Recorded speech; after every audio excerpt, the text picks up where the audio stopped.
నమస్తే, welcome to four sides TV. నేను రేవతి.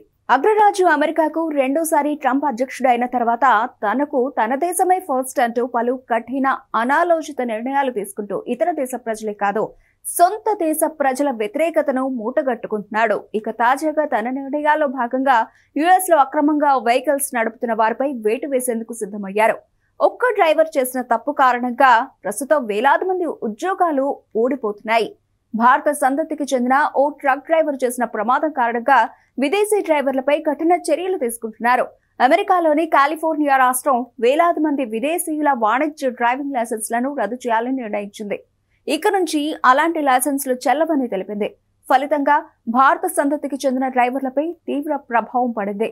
అమెరికాలో అక్రమంగా వలస వచ్చిన భారత సంతతికి చెందిన ఓ వ్యక్తి చేసిన పొరపాటు అనేది ఇప్పుడు వేలాది మంది భారతీయులు సహా 17,000 మంది డ్రైవర్ల జీవితాలను అంధకారంలోకి నెట్టేసింది. ఆగస్టులో ఫ్లోరిడాలో భారత సంతతికి చెందిన ఓ ట్రక్ డ్రైవర్ రాంగ్ రూట్ లో యూటర్న్ తీసుకునే క్రమంలో యాక్సిడెంట్ జరిగింది. ఈ ప్రమాదంలో 3 అమెరికన్స్ చనిపోయారు. దీనిపై అక్కడి విపక్షాలు ట్రంప్ ప్రభుత్వంపై తీవ్ర విమర్శలు చేశాయి.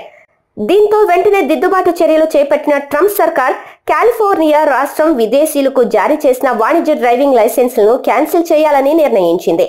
ఈ లైసెన్సుల్లో కొన్ని అక్రమ వలసదారులకు తప్పుగా జారీ చేయబడి ఉండవచ్చని అధికారులు ఆందోళన వ్యక్తం చేసిన తరువాత కాలిఫోర్నియా ఈ చర్య తీసుకుంది. ఇక కాలిఫోర్నియా ప్రభుత్వం తీసుకునే ఈ చర్య భారత సంతతికి చెందిన ట్రక్ డ్రైవర్లపైనే ఎక్కువగా ప్రభావితం చూపిస్తుందని చెబుతున్నారు. గత దశాబ్దంలో అమెరికాలోని భారత సిక్కు సమాజం ట్రక్ డ్రైవర్ల కొరతను తీర్చడంలో గణనీయమైన పాత్ర పోషించింది. లాస్ ఏంజల్స్ టైమ్స్ లో 2019 నివేదిక ప్రకారం కాలిఫోర్నియాలో సిక్ ట్రక్ డ్రైవర్ల సంఖ్య కూడా వేగంగా పెరిగింది. కానీ ఇప్పుడు కొత్త నిబంధనలు విధించడంతో డ్రైవింగ్ లైసెన్స్లకు గడువు తేదీ పొడిగించడం కుదరదని తేల్చి చెప్పారు. ఇకపై యునైటెడ్ స్టేట్స్ లో ఉండటానికి చట్టపరమైన అనుమతిని కలిగి లేరని తెలిపారు.